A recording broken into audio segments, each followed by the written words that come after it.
Hello and welcome to this week's episode of the Business Spotlight. Today we are joined by Laura Crawford. Hello, Laura. Hi there. Thanks for having me. Thanks for joining us today. So I'm really excited to learn a little bit more about you today, Laura. We are going to be talking about you and about your business. The essence of the Business Spotlight is for our viewers to learn a little bit more about you, about your business, what's inspired you, and help other people that are potentially thinking about getting into their own business or starting that entrepreneurship journey. So if you could just start things off by telling us who you are, what you do, and how long you've been doing it. Yeah, absolutely. So I am Laura Crawford. I am the CEO and founder of a company called Mama Bamboo. And Mama Bamboo makes and sells disposable nappies and wipes for babies and toddlers here in the UK. And we are actually just extending into more bamboo products at the moment. So muslins and breastfeeding covers and some bamboo bowls and things. And we've been running the business now for 5 and a bit years. And it's been mostly a business to consumer e-commerce business. And just now we're starting to branch out and actually get ourselves on shelves in retail and expand kind of the brand awareness and the accessibility of the brand. Wow, congratulations. Well done, Thank you. So, Laura, what would you say makes you stand out from other businesses in the same sector? Yeah, so we are quite different from, I guess, what you think of the standard nappies on the shelf. So it's sort of not well known, but most nappies are made of plastic. So they are polyester, they're polyethylene, they're plastic, they're chlorine bleached pulp. There's a liner of PE, so like a plastic shopping bag inside a nappy. And people don't always realize that nappies and wipes are plastic because they don't look like plastic. They look more materially, but actually those nappies and wipes are going to sit in landfill for 500 years. And they're made using a lot of crude oil, water, and chlorines and fragrances and chemicals that just don't really belong on children's skin. So our business is quite different. I created the Mama Bamboo range because I was looking for a more sustainable, disposable option for my children. I wanted to be more sustainable. I did try cloth and found that it was just the workload and the laundry, etc., just didn't work with having 2 very small children at home who both weren't particularly well in the early days. So I came up with Mama Bamboo using bamboo viscose and cornstarch and taking out the chlorines and the chemicals and the endocrine disruptors, so hormone disruptors that are in a lot of standard wipes. So our product is quite different from what's on the shelf. And then our business is quite different. So even though we're a very small business, we are a B Corp registered business. We are a much more ethically managed business. So we are highest rated nappy brand by the Ethical Consumer and the Good Shopping Guide, because we started from a place of wanting a sustainable product and a sustainable business. It literally runs through everything we do, from who we partner with for our marketing. They're also B Corp and carbon neutral, who we use as our sales agents, how we do our printing, how we do our cloud storage. Like literally every aspect of our business has come from a place of going, what about the planet? Let's build this in from the start. So we are quite a different setup, I guess, than some of the more standard brands of nappies and wipes that you find. Yeah, wow, that's so powerful that you follow that through the whole, like not just you yourself, but the people that you do business with as well. That's phenomenal. Yeah, I think it's always been our reason for being in business was to create more sustainable choices for parents that were concerned about how much plastic they were getting through, their chemical impact. So yeah, it's been, if anything, I sometimes say it's easier for us to be super sustainable because it was baked in from the start than it is sometimes for a big business to now retrofit sustainability into their models. Yeah, so this was your initial way of going forward, was this way. Yeah, that makes a lot of sense. So you say the business has been running for just over 5 years now. So if you could just take us through the journey from sort of the initial conception and how the idea came about, and then just tell us a little bit about that journey so far. Yeah, so it's been a fun journey, really. So I would say, actually, I had the idea for the business 8 years ago when my son was born. And at the time, as I say, I tried cloth. I didn't get on with it. I was crying in the laundry room far too many days. And then I couldn't find a more sustainable eco nappy that I was happy with. The ones that were available at the time were a bit more papery. They leaked a lot. And then whenever I'd use a plastic nappy, he'd end up with nappy rash. So I was kind of in a rock and a hard place for that year or so. And I wanted to create a different product that would suit the needs of people like me who wanted the convenience and the performance of a disposable, but wanted the sustainability. But of course, I didn't sleep a lot for the first 2-3 years. And I couldn't basically tell you my own name or my date of birth. So I'm afraid the business idea had to wait until he was 3 years old, at which point I finally kind of, got my brain back and thought, right, I'm going to start looking into how we can make these products different. I did a lot of product research into materials, manufacturing, how to set up a business, because this wasn't my experience. I came from high corporate banking. Wow. So like nothing to do with product design, nothing to do with marketing, nothing to do with e-com. You know, I'd never run a small business. So I'd had to do a lot of research in that first year. I will say probably for the first 2 or 3 years, despite all the research, I made a lot of mistakes along the way, and I've had to learn the hard way. But I think that's quite common. But then, yes, once we'd settled on a product and I chosen a manufacturer and we'd carefully sourced them, and we'd checked off all the certificates, you know, the FSC, the SMETA, the SEDEX, like making sure what we were choosing was right and in line with my ethical values. We then launched, and following my dad's advice, he said, if you're going to do it, love, do it properly. So we launched to the biggest baby show there is in the country, the baby show in Olympia. I dragged in my friends to help me on that stand, to come and answer questions for customers and hand out samples and get us started. And it was brilliant because so many people came and said to us, like, I was looking for something. I didn't want to do cloth from the start. I wanted a more sustainable nappy. I've done my research and I'm already wondering what we're going to do. And I was like, oh, it's just like, it just resonated perfectly with me. So it was a really good start. And in the first 3 years of the business, we grew like 300% per year. It was brilliant. And then, of course, COVID hit. And I would say, if anybody wants to start a business, don't do it in the middle of a pandemic because it's not a great time. For us, the freighting market that wasn't particularly well reported upon just went insane. And I don't think everybody was really aware of what was happening. But an average container to bring it into the UK went from $3,000 to $18,000. Yeah. And it was horrendous. That was all of our profit margin, like, gone, just paying to get products into the country.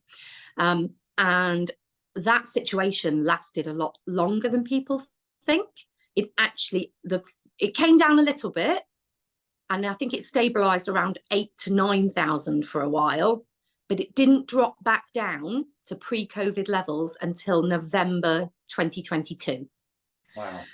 So we had to go through a year and a half where actually we had a really harsh decision with ourselves of whether we actually kept going. But we decided, yes, we would. We had subscribers. We should keep trying to service the people that we'd already enlisted, but we would actually stop marketing. We would stop trying to get new customers because actually it wasn't worth it to us. We were almost losing money. So we had to just stop. So for a year and a half, we almost sort of plateaued the business. And then, amazingly, we entered into discussions with Triodos Bank, who are one of the first B Corp ethical banks. one of their ladies was actually one of our customers. And she came to us and said, have you not considered doing an EIS share equity raise? This is where you give away a certain amount of your business to people who are part of the Triodos platform. They are ethical investors. They're looking for green businesses. We think you'd be a great match. And amazingly, we went through the process and fabulous. Like across 2 raises, we've since raised just over £1 million worth of investment. Wow. Which has now allowed us to almost re-energize the business. Now that freighting is resolved, we're investing in marketing, new ranges, extending the range, brand awareness campaigns, a massive kind of push as B2B to get us onto shelf. Yeah, it's properly re-energized the business this year, and we're now seeing that growth curve re-establishing.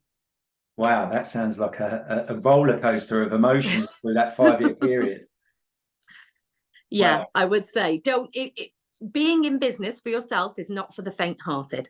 Certainly not. Certainly not. So, I mean, what does the future hold for you then? I mean, what do you think are going to be your main challenges coming up?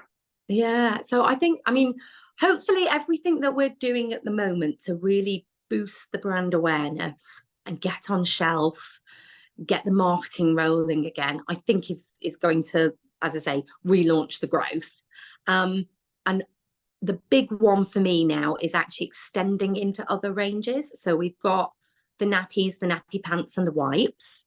But we're very interested in, as I say, some of the other bamboo products that mummy and baby use, and extending into sort of almost complementary products that might be for women along the lines of maternity wear, maternity pants, and incontinence wear and breastfeeding pads, because those complement our current range. And actually it's sort of not always well spoken about, but a lot of ladies require incontinence wear following birth.